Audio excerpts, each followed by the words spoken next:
नमस्कार दोस्तों, मैं जय यादव। आप देख रहे हो भदोही का सबसे श्रेष्ठ news channel news Bhadohi superfast. चलिए बढ़ते आज की ताजा खबर की ओर। भदोही कोतवाली क्षेत्र के रड़ईपुर गांव स्थित गुल्लीवीर तालाब में एक दिन पहले ही लापता युवा राजन सरोज का शव रविवार की शाम 5 बजे मिला है। ग्रामीणों ने अथक प्रयास के बाद शव को तालाब से बाहर निकाला गया। पुलिस ने शव को कब्जे में लेकर पोस्टमार्टम के लिए भेज दिया है। नगर के जलालपुर मोहल्ला निवासी राजन सरोज शनिवार की रात करीब 9 बजे घर से लापता हो गए थे। परिजनों ने उन्हें रात भर तलाश की, लेकिन उनका कोई पता नहीं चल सका। रविवार की सुबह परिजनों ने राजन को ढूंढने के लिए रड़ईपुर गांव गुल्लीवीर तालाब के पास पहुंचे, जहां वो अक्सर मछलियां पकड़ा करता था। तालाब के किनारे पर राजन की चप्पल और बीड़ी मिलने से परिजन को शक हुआ। उन्होंने 9 बजे कोतवाली पुलिस को सूचना की। पुलिस ने परिजनों को NDRF की टीम को बुलाने का आश्वासन दिया, लेकिन 7 से 8 घंटा बीतने के बाद भी टीम नहीं पहुंच पाई। इसके बाद ग्रामीणों ने खुद तालाब में उतरकर राजन की तलाश शुरू कर दी। शाम 5 बजे उनका शव मिला तो परिजनों ने राजन की हत्या का आरोप लगाया।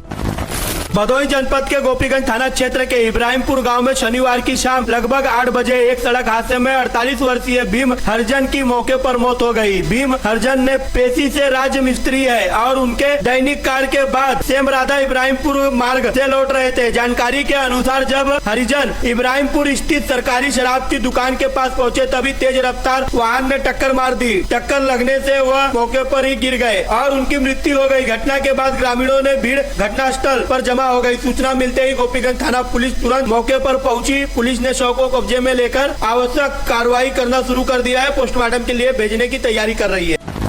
भदोही के प्रसिद्ध गाजी मियां मजार पर हर रविवार को बड़ी संख्या में श्रद्धालु पहुंचते हैं। यहाँ मजार हिंदू और मुस्लिम दोनों समुदाय के लिए स्थापित की गई है। भाईचारा देखने को मिलते है। प्रत्येक रविवार की सुबह से ही मजार परिसर में भक्तों की भीड़ जमा हो जाती है, जहाँ पर श्रद्धालु यहाँ पर फूल माला, अगरबत्ती और चादर चढ़ाकर अपनी मनोकामना पूरी होने की प्रार्थना करते हैं। श्रद्धालुओं ने सबन बताया जाता है कि रविवार को 500 से अधिक भक्त दर्शन के लिए आते हैं। इसी दौरान मजार के आसपास की गलियों में भी रौनक रहती है। फूल माला, इत्र, चादर और प्रसाद की दुकान सजी रहती है। यहाँ से श्रद्धालु पूजा सामग्री खरीदकर मजार पर चढ़ाते हैं। मजार के परिसर में शांतिपूर्ण माहौल और धार्मिक श्रद्धा का दृश्य देखने को मिलता है। एक और नमाज की गूंज सुनाई देती है, वही दूसरी ओर हिंदू श्रद्धालुओं के हाथ जोड़कर मन्नत मांगते दिखाई देते हैं। यह स्थल भदोही से सांप्रदायिक एकता और प्रेम का एक महत्वपूर्ण उदाहरण है।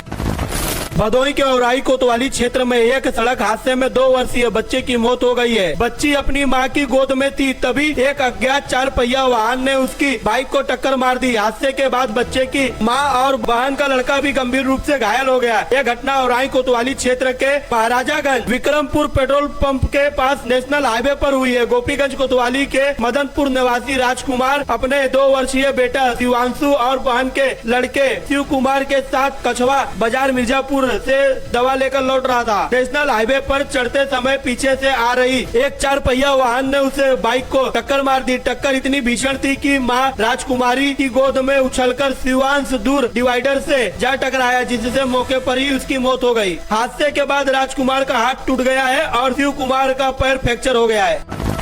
भदोही में 5 दिनों से लगातार बारिश के बाद आज धूप निकलने से किसानों को थोड़ी राहत मिली है, लेकिन खेतों में भर गए पानी के कारण धान और सब्जियों की फसल पूरी तरह से नष्ट हो गई है। किसान ने अपनी फसलों को बचाने के लिए खेत में पानी निकालने में जुट गई है। क्षेत्र में मई, सोनहर, छितुना, नई बाजार, चौरी सहित लगभग 200 ग्राम सभा मानसून बारिश के प्रभावित है। लगातार बारिश के कारण पूरे इलाके में ठंड और नमी का माहौल बना हुआ है, जिसमें खेतों में भारी जल भरावट दिखाई दे रही है। मौसम सफा होने पर धूप निकलने के बाद किसान ने तुरंत अपने खेतों की ओर निकल पड़े। मोटरसाइकिल और पंपू सेट और हाथ से पानी को डूबी फसलों को काटकर बाहर निकाला गया। अब धूप निकलने से थोड़ी उम्मीद जगी है और हम फसल बचाने की कोशिश कर रहे हैं।